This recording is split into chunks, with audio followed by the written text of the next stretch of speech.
you take full responsibility for the acts of your police force, but you are not responsible for their individual acts which would constitute a crime.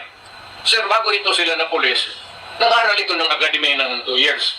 For what purpose would have been, or it would be, kung walang natutunan ito na sa basic criminal law, criminal procedure, ako doon sa akin, ako ang tuturo mismo eh.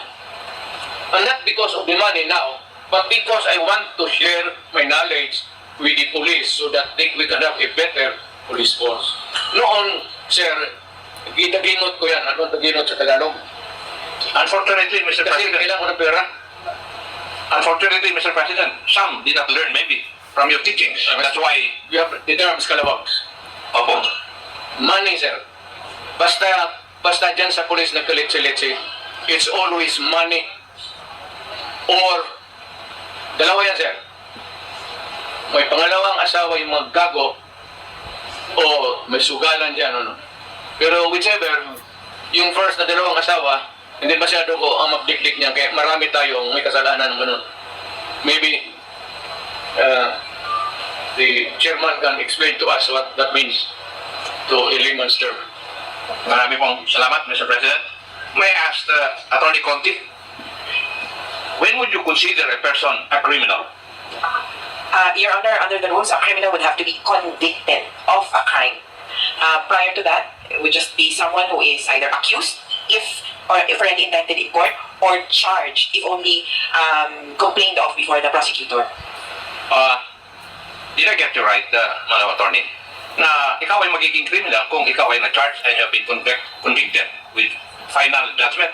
Ano po ba yan? Could be, Your Honor, but pwede din po sigurong sabihin na criminal na kung kahit yung initial na conviction lang po muna. Kasi, kumbaga, may conviction ka na from a court. Balik ka rin ko po, kapag sa fiscal, charged, or respondent, kung tatawagin, kapag nakarating sa korte, accused, and then pag na-convicted, criminal.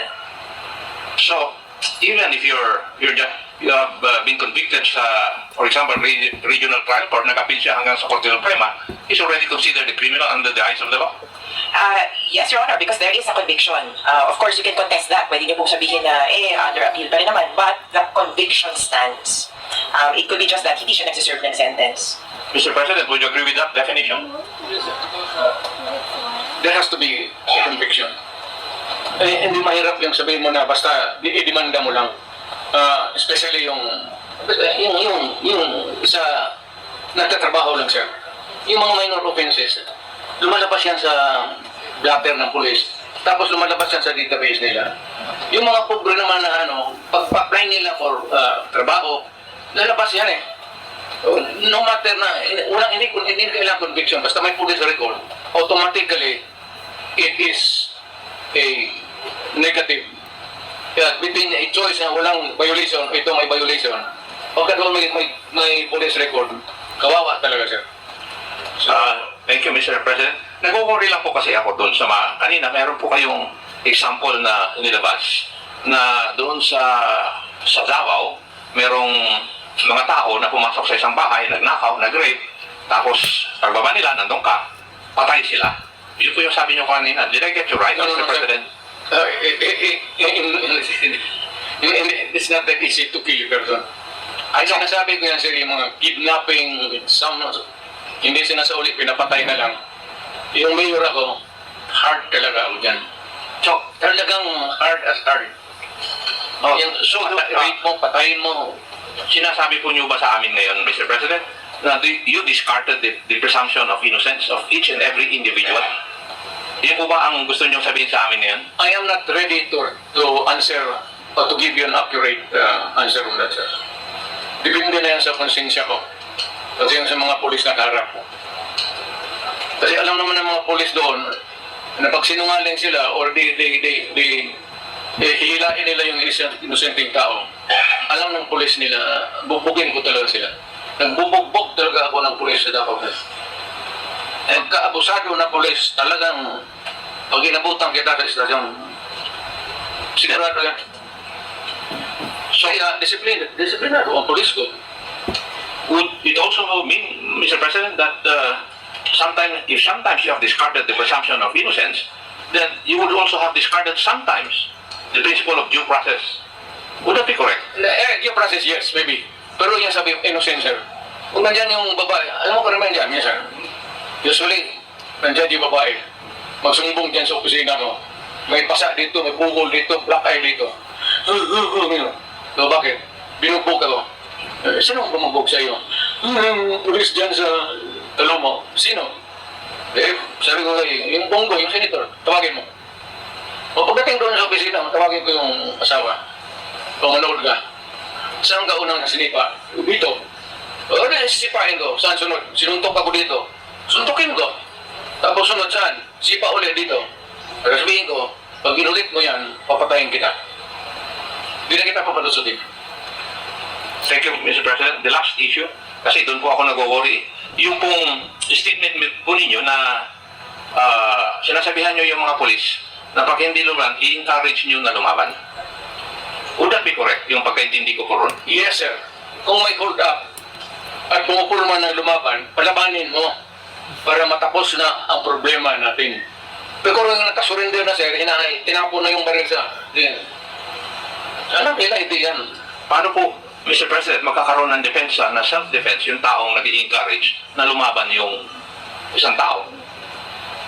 Well, that would be a question of batas na yan, sir. Yes, I agree, Mr. President. That's why there are 3 elements of self-defense as a defense for you to be acquitted of that crime. That is for the fiscal to decide at that stage. Wala na yan dyan sa pulis, sir. That is for remove ng meron ng Pero po, lumalaki yung tsansa na sila po ay madali.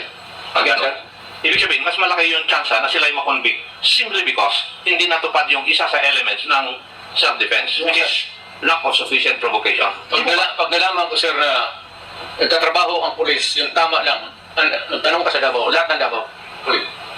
Pag na-charge mo ang pulis, kasi nagtatrabaho lang, suportado ko yan. Ako ang alam ng lahat, ako ang nagbabayad ng abogado, habang suspendido siya, he receives a commensurate salary doon sa sweldo niya. At tinutulungan ko. If it is in the fulfillment of duty. Pero kung albusado ng pulis, magkaka-enkwentro talaga tayo. Yan ang sabi ko sa kanila, iwasan mo kasi hindi ko katay talaga pagpapalusutin. At marami akong nabugbog na pulis. Hindi na ngayon siya patanda na ako. Nung mayor pa ako, yung batuta nila mismo yan, gamitin ko batuta sa nasin, wala tayong batuta ninyo. Kaya pag datin ako, may kasalanan niya yung nagkagong yan, tinatapon nila yung batuta, kasi lang ko gamitin ko sa kanila eh. That's the only way to, hindi mo makiusap ang pulis. Hoy, pulis, alam mo, may batas, hindi kayo dupapit ng ganun ha, huwag kang kayong pumasok kasi bawal yan. Professor ako ng academic. Ito mga to, katagal ko ang fiscal year.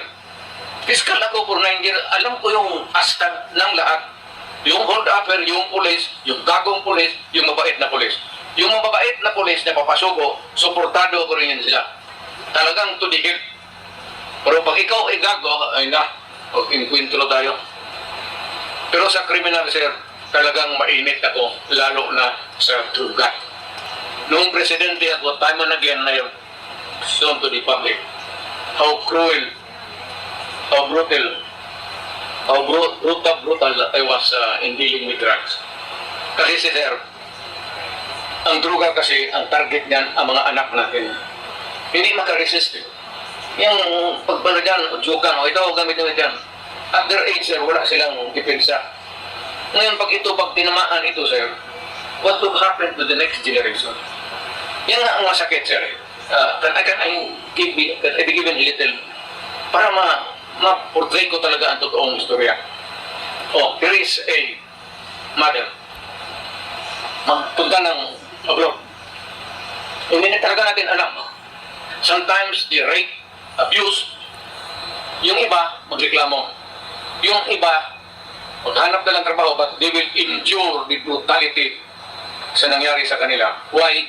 Because kailangan nila to send the money. Otherwise, yung gago na walang trabaho, magsige lang inom, ang mga bata walang pagkain, walang eskwela.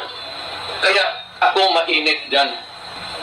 Mainit talaga ako sa mga lalo na yung mga droga sa mga bata. Mainit talaga ako. Hindi ko lang masabi sir kung paano ko martilyuhin ang mga kamay niyan.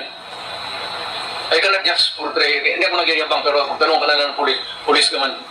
Minamartilyo ko talaga yung... Thank you, Mr. President. Would I be correct as my last question? Kayo po'y naniniwala na sa Machiavellian principle that the end justify the means. Fortunately sir, rightly or wrongly, I believe In that Machiavellian principle. Marami pong salamat, Mr. President. there's no other way to deal with criminals.